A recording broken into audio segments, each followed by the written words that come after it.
बिस्मिल्लाहिर्रहमानिर्रहीम। अस्सलामुअलैकुम। कैसे हैं आप सब? उम्मीद करती हूँ आप सब खैरियत से होंगे और ठीक ठाक होंगे। और वेलकम है आपका लाइव सिमी के किचन में।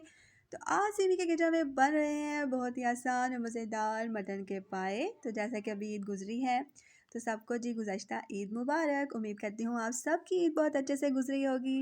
तो अब ईद के बाद जी जैसे कि शादियों का सीज़न स्टार्ट हो चुका है और घर में मेहमानों का आना जाना भी लगा रहता है। तो ऐसे में आप मेहमानों को दावत में सिमी की रेसिपी को फॉलो करके मटन पाई की रेसिपी ट्राई करके खिलाएंगे तो यकीन जाने आपके मेहमान जो हैं वो उंगलियां चाटते रह जाएंगे। तो चले आए देखते हैं कि मैंने इसको मज़ेदार तरीके से कैसे बनाकर रेडी किया है।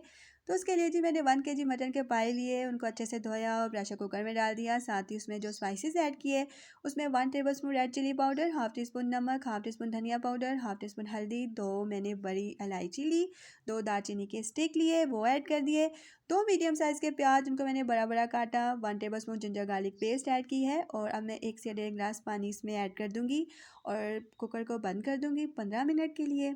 तो यहाँ जी 15 मिनट हो गए थे कुकर को चलते हुए। तो पाए जो हैं मटन के वो भी गल चुके हैं और मसाला भी गल चुका है। तो अब इस स्टेज पर अगर आपको लगे कि आपके पाए नहीं गले तो आप थोड़ा और पानी डालकर भी इसको 10 मिनट के लिए चला सकती हैं।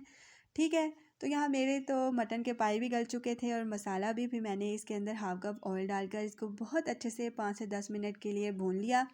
और यहाँ जी मैं आपको दिखा रही हूँ कि मैंने गर्म पानी किया है और मैं शोरबा बनाने के लिए इसमें गर्म पानी ऐड करूँगी।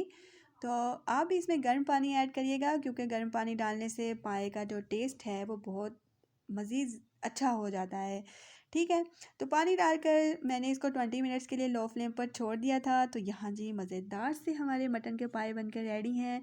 तो अब आप इसको ऊपर से हरे धनिया से गार्निश करें, अदरक डालें, नींबू निचोड़ें और गर्मा गर्म नान के साथ मेहमानों को सर्व करें। तो उम्मीद करती हूँ आपको आज की रेसिपी अच्छी लगी है। तो अगर अच्छी लगी है तो लाइक करें, शेयर करें और अगर अभी तक आपने मेरा चैनल सब्सक्राइब नहीं किया तो कर लें और बेल आइकन को दबा दें ताकि मेरी हर नई आने वाली वीडियो का नोटिफिकेशन आपको मिलता रहे। तो जहाँ रहें खुश रहें, आबाद रहें। मिलूँगी आपसे नेक्स्ट वीडियो में। अल्लाह हाफिज़।